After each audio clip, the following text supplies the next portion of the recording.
So nobody moved. Not the guards, not the customers, not even the guy bleeding near the ATM. Trump was already standing there, at the center of it all. One hand on the stroller, the other raised like he'd done this before. They were yelling in English. He answered in something else, louder, simpler, more final. "Get the hell out of my bank!" They ran. Nobody said thank you. Not yet. The mother just stared at him, frozen, holding her daughter like she might disappear, 7 months old, wrapped in a blanket with stars on it. Big eyes. No clue what had just happened. He crouched down slowly, like he'd done it before, like the cameras weren't even there. "Name?" he asked. She barely whispered it. He didn't flinch when she said she wasn't American. Didn't blink when she said the baby was. Just nodded. "That's good," he said. "One of you belongs here." Then he stood, looked at the guards, the cameras, the country. "She's staying." The others? Not anymore. Nobody asked what gave him the authority. Not the police, not the bank manager, not even the press. She was still shaking. The mother. Trump stood behind her, watching, calculating. "Born here?" he asked again. She nodded. "Good baby, looks smart." He pulled out a phone, gold-rimmed presidential seal, spoke into it like he was ordering lunch. "Give her a number. She's staying." The banker turned pale. One of the guards leaned in like he didn't hear right. But Trump wasn't looking at anyone. He was watching the baby. Like he knew something nobody else did. Like this whole thing had already happened in his head. "This one matters," he said. "You don't know why yet. But she does." He pointed at the baby.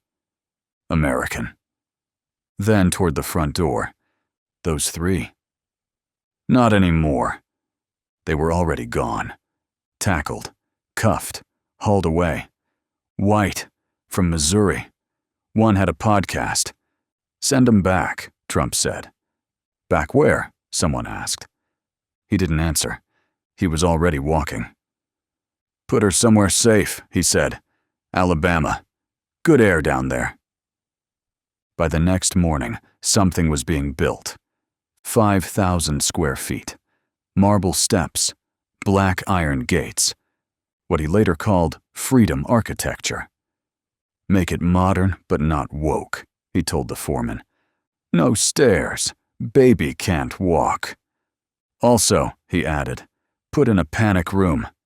Not for danger, just for peace and quiet." Nobody laughed. "I might come stay there sometime. You never know." No one saw permits, but the house appeared like it had always been there. Gold fixtures, crib lined in velvet and flags. Portrait of the baby already painted above the fireplace. The nursery had a biometric lock. The walls played whale sounds on a loop. The ceiling above the crib was painted like the sky over Washington on the 4th of July. Every room had a custom thermostat set to optimal development temperature. And in the entryway, etched in glass, "Little Liberty lives here." He said he came up with it on the plane.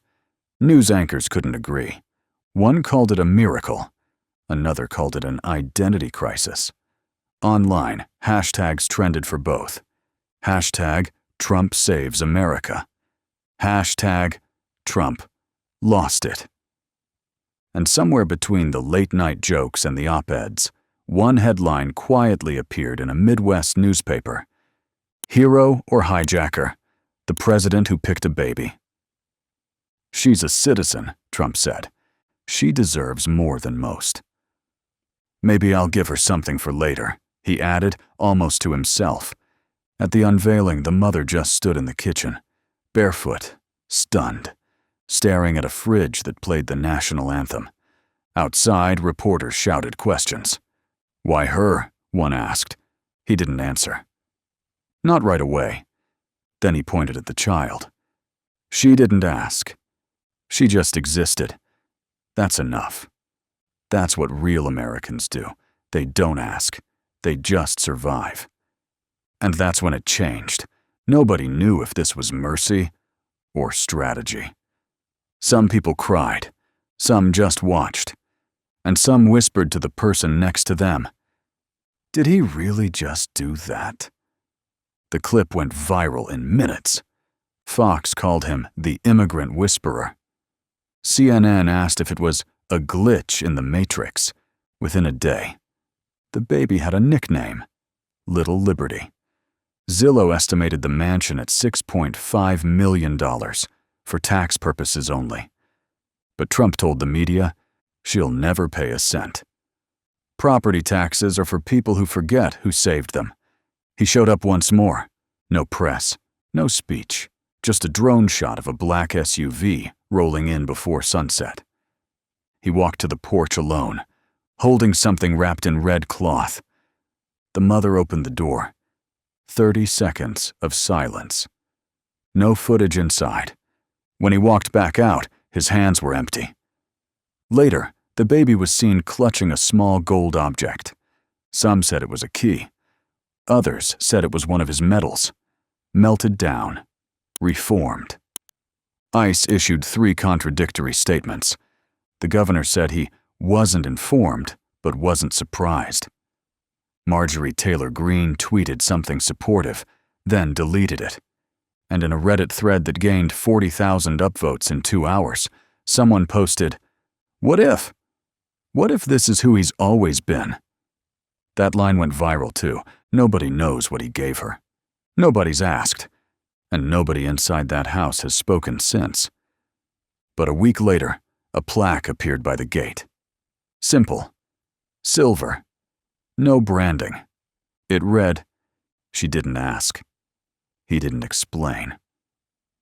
And just beneath it, a second line. Smaller. This is the irony. And that's the irony. So, disclaimer. This video is a work of satire and fiction. It is intended for entertainment purposes only and should not be interpreted as fact, news, or a representation of real events.